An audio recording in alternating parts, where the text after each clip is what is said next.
తిరుమల పరకామణి కేసుపై తీవ్ర స్థాయిలో పోరాటం చేస్తున్న టీటీడీ బోర్డు సభ్యుడు భానుప్రకాష్ రెడ్డి తనకు ప్రాణహాని ఉందన్నారు. కేసు దర్యాప్తు చేస్తున్న అధికారులకు కూడా ప్రాణహాని ఉన్నట్టు తెలిపారు. ప్రభుత్వం భద్రత పెంచాలని కోరారు. ఈ కేసులో భాగమైన ఒక అధికారిని చంపిన వారిని దేవుడు వదలబోడని పేర్కొన్నారు. అందరినీ భయపెడుతున్న వారు చట్టం నుంచి తప్పించుకోలేరంటున్న భానుప్రకాష్ రెడ్డితో మా తిరుపతి ఐ న్యూస్ ప్రతినిధి Gopinath face to face. Parakamani కేసులో ఒక అధికారిని చంపేశారు. నిజంగా ఒక అధికారిని చంపేశారు. ఇదే విషయాన్ని దర్యాప్తు అధికారులు చెబుతున్నారు.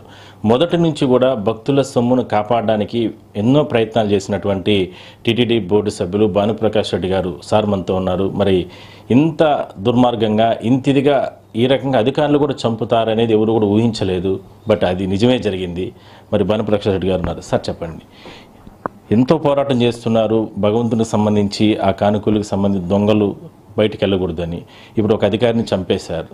ఏం చెప్తున్నారు, ఏం చేయబోతున్నారు, నెక్స్ట్ మీ ఫైట్ ఏ విధంగా ఉండబోతుంది? పరకామణి అంశం పరాకాష్ఠకు చేరుకుంది. కానీ దురదృష్టం, సతీష్ కుమార్ ఒక సమర్థవంతమైన అధికారి. ఎందుకంటే విజిలెన్స్ రిపోర్ట్లో కూడా పోలీస్ అధికారి నుంచి తీవ్ర ఒత్తిడి వచ్చిన కారణంగా సతీష్ కుమార్ కోర్టులో కాంప్రమైజ్ అయ్యాడని చెబుతూ వెనకాల ఒక నిజాయితీ గల అధికారి అని చెప్పి ఆ రోజు వారి మీద రిమార్క్స్ కూడా ఇవ్వడం జరిగింది.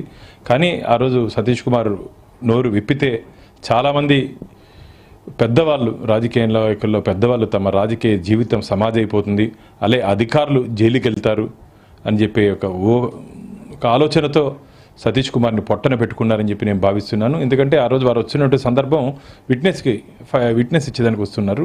నాకున్నటువంటి సమాచారం వారి మిత్రులతో మాట్లాడినారని, ఈ కుటుంబ సభ్యులతో మాట్లాడినారని. భగవంతుడి దగ్గర నేనైతే తప్పు చేయలేదు, తప్పు చేసిన వాళ్ళని ఖచ్చితంగా నేను అందరినీ పట్టిస్తానని చెప్పి ఒక దృఢ సంకల్పంతో స్వామివారి కోసం వస్తున్నట్టు సతీష్ కుమార్ని ముందుగా ఈ దుర్మార్గులు పరకామణిలో ఎవరైతే నిందితులు ఉన్నారో వీళ్ళందరూ కలిసి సతీష్ కుమార్ని హతమార్చారని చెప్పి మేము భావిస్తున్నాం. ఎవరు తప్పించుకునే అవకాశం లేదు. నేను శ్రీవారి భక్తుల్ని ఒకటే వినవించుకుంటున్నా, ఖచ్చితంగా మీరు వేసినటువంటి ప్రతి పైసా స్వామివారి ఖజానాకి చేరుతుంది. స్వామివారి హుండీలో ఒక్కసారి సమర్పించినటువంటి కానుకలు అది స్వామివారి సొత్తు. స్వామివారి సొత్తుని ఎవరెవరు కొల్లగొట్టారో, కొల్లగొట్టి నుంచి దొంగ నుంచి ఎవరెవరు గజ దొంగలు పంచుకున్నారో వారందరూ జాతకాలు బయట రాబోతాయి. కాబట్టి వారు ఎక్కడ బయట వస్తారని చెప్పి ఒక భయంతోనే, ఎందుకంటే ఖచ్చితంగా ఇది హై ప్రొఫైల్ కేసు. నేను మొదటి నుంచి చెప్తున్నా, హై ప్రొఫైల్ కేసు ఇది. దీని వెనకాల చాలా చాలా పెద్ద మనుషులు ఉన్నారని చెప్పి అందరూ చెప్తున్నారు. ఫైనల్గా ఒక మాట చెప్పండి, అంటే ఈ ఏదైతే టీటీడీకి సంబంధించి మీరు బోర్డు సభ్యులుగా ఉన్నారు, ఈ రకంగా అధికారులను చంపుతున్నారు, అధికారులపైన ఈ రకంగా ఒత్తిడి తీసుకొస్తున్నారు కాబట్టి మీరు ఏదైనా సరే అంటే బోర్డులో ఇట్లా ఏదైనా సరే నిన్న మొన్న కానీ ఇట్లా ఏదైనా కీలకంగా నిర్ణయం తీసుకునే చర్చ కానీ ఏదైనా జరిగిందా?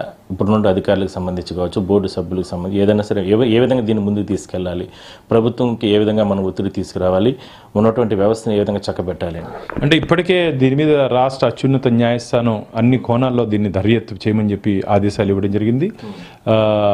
పరకామణి అంశంలో సిబిసిఐడి డీజీ స్థాయి అధికారి దీనిలో విచారణ అధికారిగా ఉన్నారు.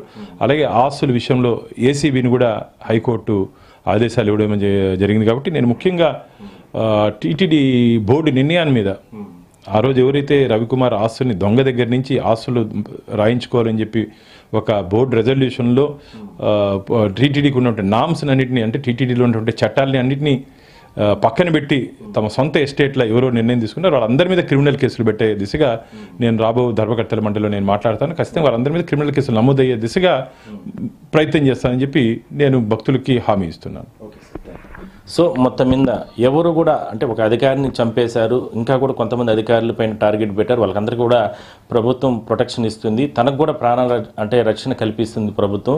సో ఎవరు కూడా భయపడాల్సిన అవసరం లేదు. ఈ దురదృష్టవశాత్తు ఇంత ఘోరానికి ఈ దుర్మార్గులు ఉరగట్టారు కాబట్టి భవిష్యత్తులో దానికి అంతకంతకు అనుభవిస్తారంటూ కూడా చెప్తున్నారు. సో సామాన్య భక్తులు సమర్పించిన ప్రతి రూపాయిని వీళ్ళు అంటే దొంగలించారు కాబట్టి అదంతా కూడా రికవరీ చేసేంత వరకు తన పోరాటం ఉంటుందంటూ కూడా భానుప్రకాష్ రెడ్డి గారు మనకు చెప్తున్నారు. Over to studio.